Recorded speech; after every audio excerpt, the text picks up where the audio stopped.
election of 1860 and its connection to slavery. This election stood as a crossroads that ultimately helped to shape the course of the nation's future.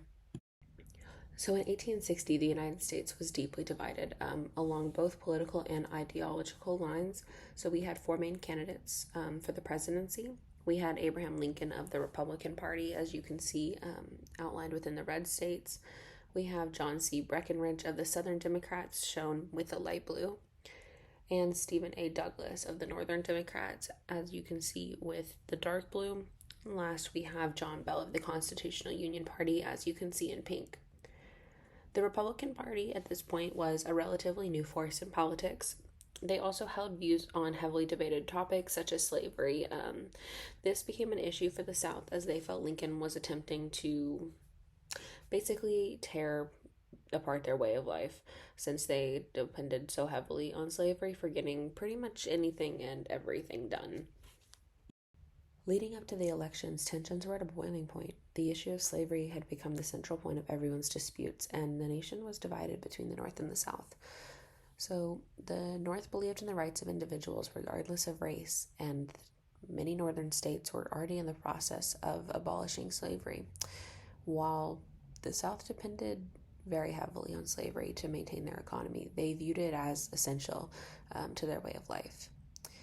They also felt that the government should leave the choice of abolishing slavery to be upheld by each individual state instead of a government choice. They feared that the North was attempting to threaten their livelihoods. On April 23rd, 1860, in Charleston, South Carolina, we had the first Democratic Convention.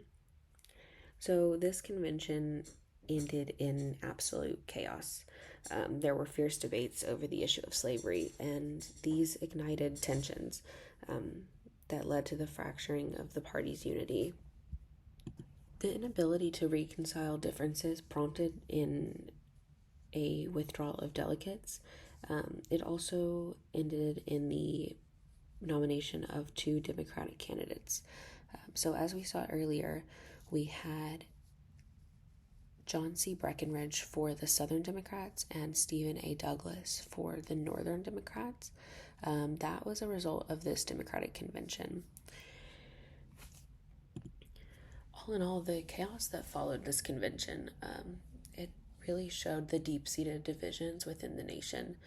And as ideological lines expanded, it was shown that we were headed towards a violent resolution of differences and that it wasn't going to come peacefully. So, did the election help or hurt the end of slavery? To some, the answer is a bit complex. So, on one hand, Lincoln's election served as the driving force behind the end of slavery. His victory helped to motivate anti-slavery sentiments in the North, sparking a renewed sense of urgency to end slavery and to do it quickly.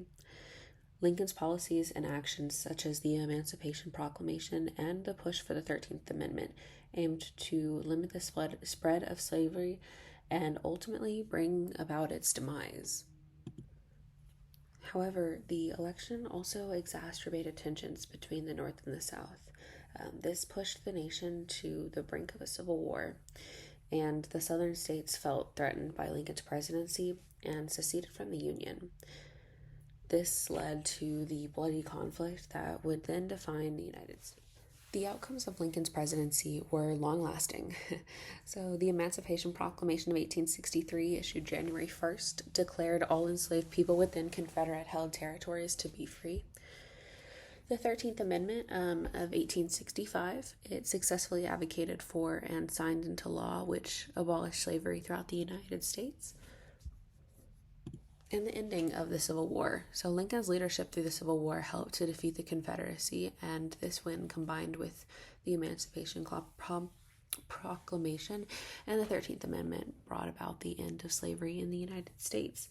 And while it did underscore the deep-rooted divisions within our nation, the election of 1860 shows us the complexities and challenges in the fight for freedom and equality.